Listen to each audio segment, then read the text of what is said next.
going to study about the southern plateaus. तो firstly I would like to tell you कि plateau होता क्या है। प्लेट्यू जो होता है प्लेन्स से थोड़ा सा ऊंचा लैंड होता है, एक ऐसा लैंड जो कि प्लेन से, जो समतल है जहां पे हम लोग रहते हैं, हम लोग नॉर्दर्न प्लेन्स में रहते हैं। We all live around northern plains. तो नॉर्दर्न प्लेन्स का इवन क्या है, इवन प्लेन है, जो लैंड है इवन है, लेकिन जो प्लेट्यू है उसका जो लैंड होता है थोड़ा अनइवन होता है और ऊपर होता है, इससे थोड़ा हाई होता है। तो उस प्लेट्यू के बारे में पढ़ेंगे, जिसके अंतर्गत डिफरेंट टॉपिक्स को हम डील करेंगे। लोकेशन और फिर सेंट्रल हाईलैंड्स और डेक्कन प्लेट्यू में बांटा गया है सदर्न प्लेट्यू को।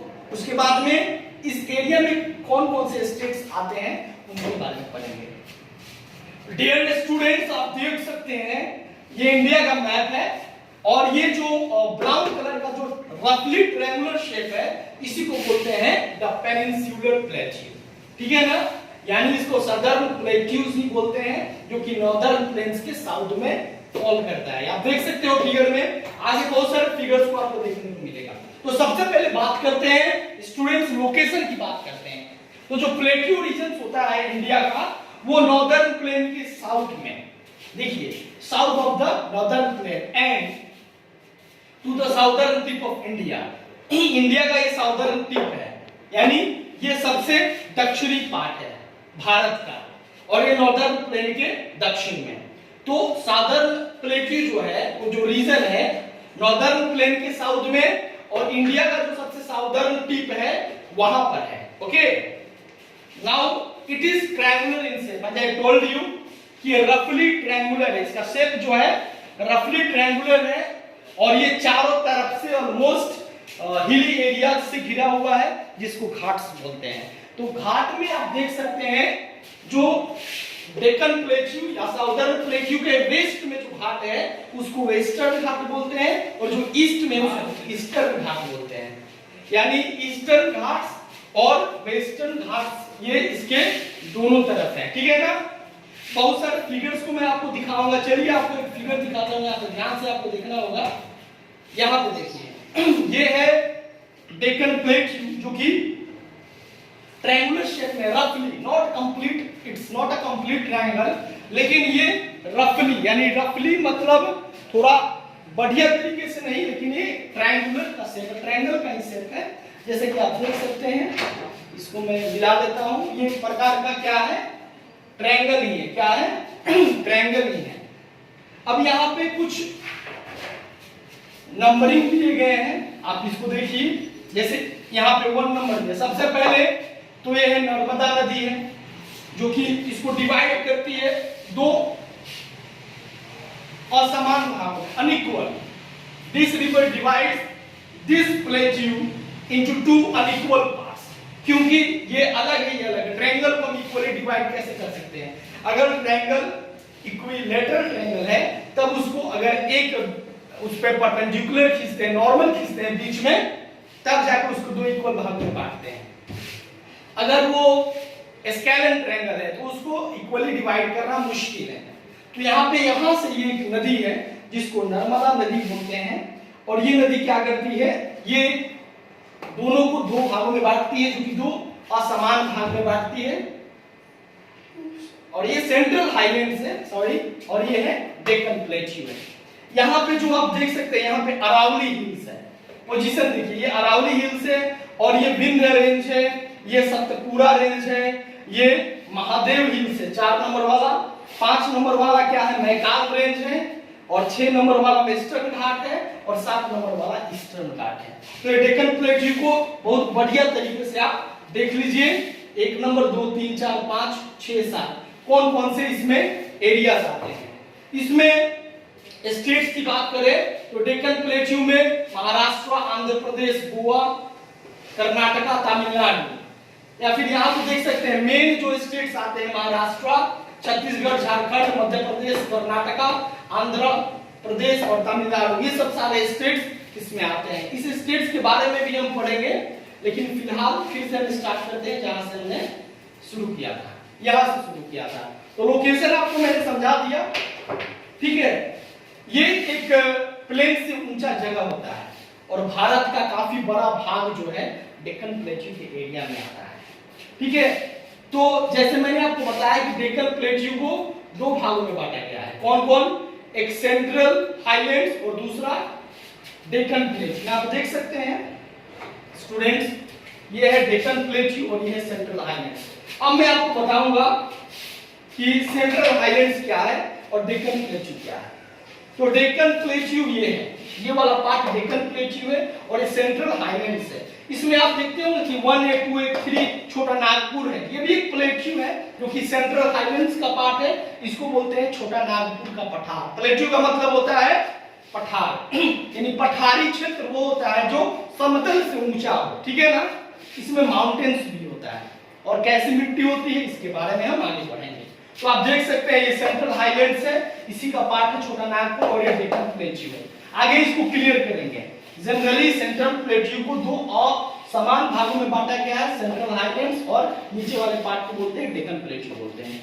यहाँ पे भी आप देख सकते हैं ये छोटा नागपुर का पठार है, ये है मालवा का पठार बोलते हैं, इसको दक्कन का पठार बोलते हैं। ठीक है, तो सेंट्रल हाईलैंड्स जो है डेक्कन के नॉर्थ में है, यानी डेक्कन के ऊपर में। आप देख सकते हैं पिक्चर में सेंट्रल हाईलैंड्स जो एरिया है इसमें मध्य प्रदेश आता है।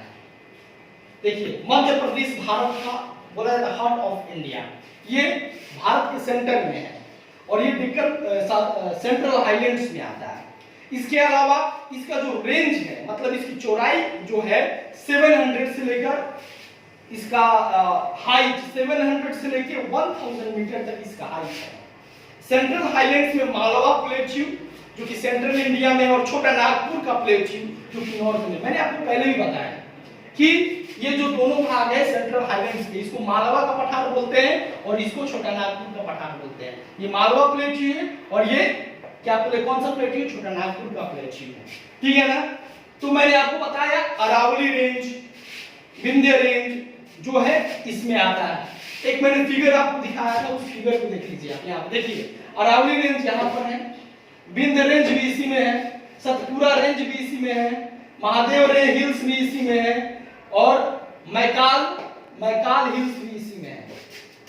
ये है छोटा नागपुर। ठीक है, तो ये सब इसी में है। बाकी ईस्टर्न घाट और वेस्टर्न घाट जो है डेक्कन प्लेट्यू का हिस्सा है। चलिए फिर से वापस चलते हैं उसी पर।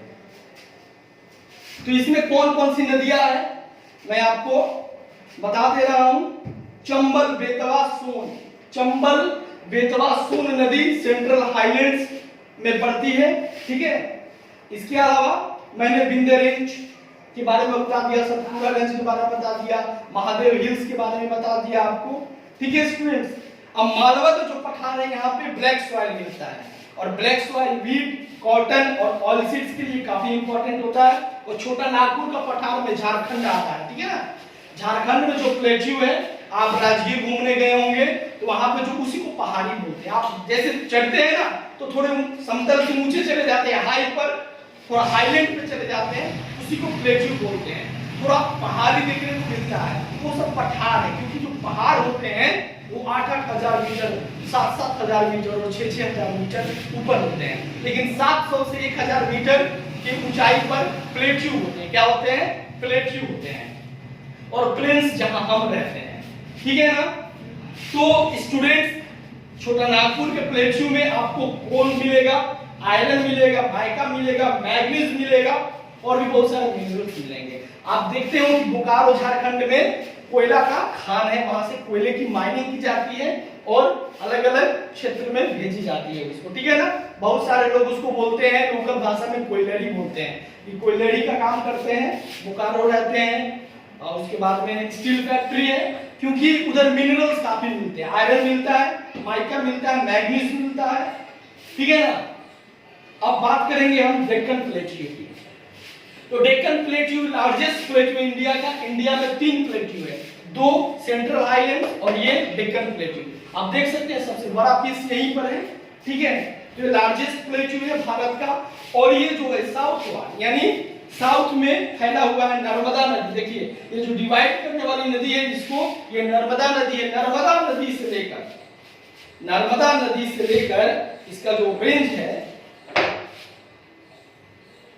साउदर्न टिप ऑफ इंडिया, जैसे मैंने आपको बताया था साउदर्न टिप ऑफ इंडिया यहाँ पर। ओके, इसके अलावा ये Satpura range, Baikal range, Mahadev hills north में घिरा हुआ है, न कि ये सतपुरा रेंज, महादेव हिल्स और मैकाल रेंज, ये सब इसमें नहीं आता है, इससे घिरा हुआ है ये नॉर्थ में। क्योंकि मैंने एक पिक्चर आपको दिखाया, देख लीजिए यहाँ पे पिक्चर दिखाया था मैंने आपको, यहाँ पर ये सब से घिरा हुआ है, डेक्कन प्लेट्यू है, ठीक है ना। चलिए वापस चलते हैं यहीं पर, अब आगे पढ़ते हैं। तो इसको वेस्टर्न और ईस्टर्न घाट में बांट दिया गया है।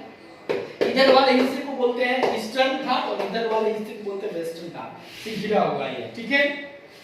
और इसमें जो है ये घाट जो है नीलगिरी हिल्स पे मिलते हैं। कहाँ मिलते हैं? नीलगिरी हिल्स पे मिलते हैं।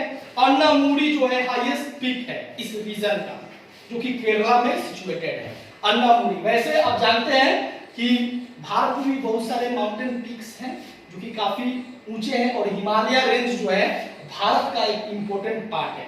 वैसे हिमालय चाइना में भी है, उसके बाद में नेपाल में भी है, ठीक है, लेकिन भारत में भी हिमालय है जो कि ये पंजाब से लेके अरुणाचल प्रदेश, असम के एरिया तक में फैला हुआ है। लेकिन ये जो पार्ट है नॉन हिमालयन पार्ट है, हिमालय नॉर्थ में है जबकि ये साउथ में है, इसको पठार बोलते हैं।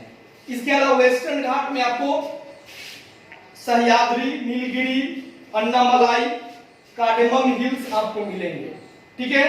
जोग फॉल्स जो कि कर्नाटका में है, ये आपको श्रावती रिवर के किनारे है, जोग हिल्स। ओके, इसके बाद इसको जोग फॉल्स जो है, फॉल का मतलब क्या होता है? फॉल का मतलब था झरना, ठीक है। जोग फॉल है भारत का सेकंड वाटरफॉल है, जो कि सबसे लार्जेस्ट है, सेकंड नंबर पे आता है। इसके अलावा इस रीजन में बहुत सारी नदियां मिलेंगी आपको, जैसे कि गोदावरी और उसकी सहायक नदियां, कृष्णा और उसकी सहायक नदियां, इसके अलावा कावेरी और उसकी सहायक नदियां मिलेंगी, ठीक है स्टूडेंट्स। कृष्णा नदी पर एक डैम बनाया गया है जिसका नाम है नागार्जुना सागर डैम। डैम्स का इस्तेमाल किस लिए करते हैं? Dams are generally used to check the flow of water. अब मैं आपको कहूं कि डैम का इस्तेमाल वाटर को छोड़ने के लिए किया जाता है, तो इट्स क्वाइट फनी। डैम का इस्तेमाल क्यों? अगर वाटर छोड़ना ही होता तो हम डैम्स क्यों बनाते हैं? डैम्स बनाते नहीं बनाते, डैम्स बनाने की जरूरत नहीं पड़ती, लेकिन वाटर के फ्लो को रोकना है इसलिए हम डैम्स का निर्माण करते हैं। और ठीक है, और इस डैम्स का इस्तेमाल इरिगेशन के लिए और हाइड्रो इलेक्ट्रिसिटी के लिए किया जाता है। जैसे कि कृष्णा रिवर पे एक डैम बनाया गया है जिसका नाम है नागार्जुना सागर डैम। ओके स्टूडेंट्स, अब यहाँ का जो क्लाइमेट होता है वो कैसा होता है मैं आपको बता देता हूँ। मॉनसून के समय यानी जून से लेकर अक्टूबर के समय में यहाँ पे काफी ज्यादा बारिश होती है, और अप्रैल से लेकर जून तक का जो महीना होता है काफी हॉट होता है। यहाँ का टेम्परेचर इन दिनों 40 डिग्री 40 डिग्री सेल्सियस के आसपास हो जाता है। विंटर सीजन नवंबर से स्टार्ट होता है, फरवरी तक चलता है। अब हम बात करेंगे जिसके बारे में बोल रहे थे कि कुछ स्टेट्स हैं जो कि इस प्लेट्यू रीजन में आते हैं, जो कि महाराष्ट्र है, छत्तीसगढ़ है, झारखंड है, मध्य प्रदेश है, कर्नाटका है, आंध्र प्रदेश है और तमिलनाडु है। तो इसके बारे में थोड़ा बहुत पढ़ लेते हैं कि मध्य प्रदेश जो है, मध्य प्रदेश के बारे में सबसे पहले पढ़ते हैं। ओके, मध्य प्रदेश का कैपिटल कहाँ है बताओ? भोपाल है। कहां पर है? एक बहुत ही मशहूर व्यक्ति जो कि मध्य प्रदेश का था, भोपाल का, राहत इंदौरी, उनकी जो मृत्यु है कुछ दिन पहले हो गई, आपको मालूम ही है। मध्य प्रदेश की राजधानी कहाँ है? Capital of Madhya Pradesh is Bhopal, ठीक है। यहाँ का इंदौर सबसे लार्जेस्ट सिटी है, ठीक है। इसके अलावा मध्य प्रदेश में भोपाल और इंदौर बहुत ही फेमस जगह है पढ़ाई के मामले में। अक्सर बच्चे इंजीनियरिंग की पढ़ाई करने के लिए वहां जाते हैं, ठीक है। जबलपुर, ग्वालियर इंपॉर्टेंट सिटीज हैं। मध्य प्रदेश में बहुत सारे नेशनल पार्क्स हैं, वाइल्ड लाइफ सेंचुरीज हैं, जैसे कि कान्हा नेशनल पार्क, ठीक है, Bandhavgarh national park, Pachmarhi wild life sanctuary, ये सब सारे मध्य प्रदेश में है। मध्य प्रदेश में खजुराहो जैसा हिस्टोरिक मॉन्यूमेंट टेंपल है। इसके अलावा ग्वालियर का किला और सांची का स्तूप, कोई से भी पूछो बता देगा, जो पढ़ने वाला स्टूडेंट है। स्तूपा जो बुद्धिस्ट स्तूपा है, किसके लिए? सांची का जो स्तूपा है वो भी कहां पर है? मध्य प्रदेश में। इसके अलावा यहाँ के जो लोग होते हैं हिंदी और मलयाली बोलते हैं। यहाँ पे people generally Holi, Diwali, Eid, Dussehra, Ramnavami celebrate करते हैं। एग्रीकल्चर यहाँ का मेन ऑक्यूपेशन होता है। सोयाबीन, मिलेट्स, व्हीट की खेती यहाँ पे बड़े जोर शोर से की जाती है। ठीक है, यहाँ का जो फेमस डिश है वो है मावा बाटी, खोपरा पाक, मालपुआ। मालपुआ जो है मध्य प्रदेश का फेमस डिश है। ठीक है स्टूडेंट्स, वैसे ही अब छत्तीसगढ़ के बारे में पढ़ते हैं। छत्तीसगढ़ जो है छोटा नागपुर पठार, मध्य प्रदेश मालवा जो पठार में आता है, और छोटा नागपुर कहाँ आता है? छोटा नागपुर छत्तीसगढ़ छोटा नागपुर में आता है। ठीक है, झारखंड भी छोटा नागपुर के पठार में आता है। तो छत्तीसगढ़ को मध्य प्रदेश से अलग किया गया था 2000 में। रायपुर जो है इसका कैपिटल है। राइस, लिनसीड, ठीक है, वाटरमेलन यहाँ पे काफी उगाया जाता है। यहाँ की मिट्टी जो उसको सपोर्ट करती है। ये स्टेट जो मिनरल के मामले में कोल, आयरन की ओर, एल्युमिनियम, डायमंड्स के मामले में काफी ज्यादा मशहूर है। यहाँ पे ये सब बहुत ज्यादा मात्रा में पाए जाते हैं। भिलाई जो है एक स्टील प्लांट सिटी है, बोकारो स्टील प्लांट सिटी है झारखंड में, वैसे ही छत्तीसगढ़ में भिलाई जो है एक सिटी स्टील प्लांट सिटी है जो कि काफी फेमस है through out the country. Chhattisgarh में बहुत सारे क्या है वाटरफॉल्स हैं, ठीक है ना, जैसे चित्रकूट। इसके अलावा नेशनल पार्क्स भी यहाँ पे बहुत ज्यादा पाए जाते हैं। ठीक है ना, महानदी यहाँ की मेन नदी है स्टूडेंट्स। छत्तीसगढ़ी हिंदी यहाँ का मेन भाषा है, लोग वो बोला करते हैं। छत्तीसगढ़ में कोसा सिल्क की काफी मतलब ये it is very popular there. Kosa silk जो है काफी पॉपुलर है छत्तीसगढ़ में। और यहाँ का जो फोक डांस है वो क्या है? Stick dance. ठीक है, इसके अलावा मैं बोलूंगा नाम तो आप हंसने लगोगे। घुमुचा जो है क्या है? आप हंस रहे होंगे, मैं उम्मीद करता हूँ यही। घुमुचा और स्टिक डांस यहाँ का फोक डांस है जो काफी फेमस है। तो झारखंड को 2000 में ही अलग किया गया था आई थिंक, राइट। आप इस नॉलेज को अपडेट कर लेंगे और कमेंट सेक्शन में जरूर डालेंगे झारखंड को बिहार से कब अलग किया गया। 2000 में 2000 सीई में ही अलग किया गया। रांची इसका कैपिटल है और ये स्टेट जो है अपने मिनरल्स के लिए काफी फेमस है। ठीक है, यहाँ पे बहुत ज्यादा फॉल्स भी हैं, जैसे कि गोंडा हिल, रॉक गार्डन भी यहाँ पे है, हुंड्रू फॉल्स, रांची हिल, जोना फॉल्स, डेसम फॉल्स, ये सब सारे फॉल्स यहाँ पे पाए जाते हैं। कहाँ पे? तो झारखंड में पाए जाते हैं। अब आगे चलेंगे, हम पढ़ेंगे महाराष्ट्र के बारे में। आप इसको पढ़िएगा घर पे तो काफी ज्यादा क्लियर होगा, लेकिन मैं इंपॉर्टेंट टॉपिक्स को आपको बता दे रहा हूँ। महाराष्ट्र जो है थर्ड लार्जेस्ट और सेकंड मोस्ट पॉपुलस स्टेट है। अब आपके लिए क्वेश्चन कमेंट बॉक्स में आपको आंसर करना होगा कि कौन सा स्टेट जो है काफी मोस्ट पॉपुलेटेड है हमारे कंट्री में, ठीक है ना, और कौन सा स्टूडेंट है जो काफी ज्यादा डेंसली पॉपुलेटेड है हमारे स्टेट में। ठीक है, अब मुंबई जो है इसका कैपिटल है और भारत का कॉमर्शियल कैपिटल सिटी भी है। यू नो दैट मराठी और कोंकणी जैसे लैंग्वेज को यहाँ पे बोला जाता है। और गणेश चतुर्थी जो है यहाँ का मेन फेस्टिवल है। दिवाली, गुड़ी पड़वा भी यहाँ का मेन फेस्टिवल है। ठीक है, मुंबई आप जानते ही हैं, क्लास थर्ड में आपने पढ़ा होगा कि मुंबई जो है पोर्ट सिटी है। यहाँ क्लाइमेट मॉडरेट होता है, अरेबियन सी के पास ये बसा हुआ है। इसके अलावा मुंबई में बॉलीवुड है, ठीक है, फिल्म इंडस्ट्री है, बहुत सारे बीच हैं मुंबई में। बीच कुतिया नहीं, बीच का मतलब समंदर का जो किनारा होता है जहाँ पे लोग एंजॉय करने जाते हैं वो beach. Rock cut caves, Ellora, Ajanta और एलोरा की गुफाएं भी है यहीं पे है। औरंगाबाद भी काफी फेमस और हिस्ट्री से रिलेटेड जगह है जो कि बिहार में भी पड़ता है। एक औरंगाबाद महाराष्ट्र में भी आता है।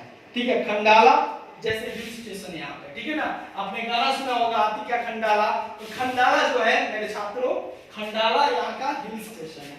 ओके, अब आगे चलते हैं, कर्नाटका के बारे में पढ़ते हैं। हमने छत्तीसगढ़ पढ़ लिया, थोड़ा सोचता हूँ आपका मनोरंजन भी करता रहूं मैं। कर्नाटक के बारे में पढ़ते हैं, ठीक है।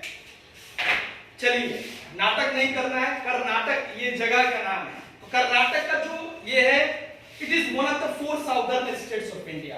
ये इंडिया के साउथ में आता है। आप देख सकते हैं यहाँ पे पोजीशन है कर्नाटक का, यहाँ पे देखिए ये कर्नाटक है, ठीक है, and it falls in the south of India. आपने एक मूवी देखी होगी KGF, पोलर गोल्ड माइंस, ठीक है।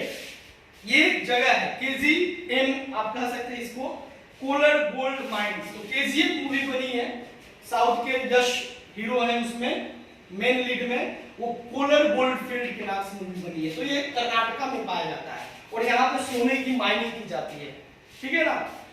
तो अधिकतर गोल्ड जो इंडिया में आते हैं वो कोलर गोल्ड माइन से आते हैं, जो कि कर्नाटक में है। कर्नाटक का जो कैपिटल है वो बेंगलुरु है, जिसको IT सिटी कहा जाता है, ठीक है। इसके अलावा यहाँ के लोग कन्नड़ भाषा बोलते हैं, ठीक है ना। और बीजापुर यहीं पर है, जहाँ का गोल गुंबज पूरा फेमस है इंडिया में। आंध्र प्रदेश की बात करें तो हैदराबाद जो है आंध्र प्रदेश का कैपिटल है, ठीक है। एग्रीकल्चर यहाँ का मेन ऑक्यूपेशन है, इसको राइस बॉल ऑफ इंडिया इसलिए कहा जाता है क्योंकि यहाँ पे बहुत ज्यादा में राइस प्रोड्यूस होता है। इसके अलावा sugarcane, cotton, mango, tobacco जैसे मेन क्रॉप्स भी यहाँ पर भी है, ठीक है। तेलुगु, उर्दू यहाँ का मेन लैंग्वेज है। कुचिपुड़ी जो है काफी फेमस पॉपुलर डांस फॉर्म है आंध्र प्रदेश का। और मेरे छात्रों में अब मैं तमिलनाडु की बात बताऊंगा। तमिलनाडु जो है इंडिया के सबसे साउथ में है, ठीक है। केरला भी है लेकिन ये तमिलनाडु है। तमिलनाडु का कैपिटल कहाँ है? तो तमिलनाडु का कैपिटल मैड्रास में है, लेकिन मैड्रास को क्या बना दिया गया? चेन्नई बना दिया गया, ठीक है। मैड्रास को चेन्नई बना दिया गया। यहाँ पे बहुत सारे फेमस टेम्पल जैसे मदुराई का टेम्पल, ठीक है, तंजावुर का टेम्पल बहुत ज्यादा फेमस है। Rice, sugarcane, cotton, groundnut यहाँ पे काफी ज्यादा मात्रा में इनकी खेती की जाती है। टी, कॉफी, रबर की खेती भी यहाँ पे होती है। यहाँ के लोग तमिल बोलते हैं। पोंगल यहाँ का मेन फेस्टिवल है और भरतनाट्यम जो है यहाँ का फेमस पॉपुलर डांस फॉर्म है। अब स्टूडेंट्स हमने इन स्टेट्स के बारे में पढ़ा। पेनिनसुलर प्लेट्यू जो है इंडिया का, छोटा नागपुर, मालवा, डेक्कन प्लेट्यू के बारे में पढ़ा, उसके आसपास के एरिया के बारे में पढ़ा। अब आपसे बस मैं यही कहना चाहता हूँ कि इसके जो बुक वर्क है इस चैप्टर के, उसको करके आपको व्हाट्सएप कर देना है। मिलते हैं अगले वीडियो में, तब तक के लिए नमस्कार।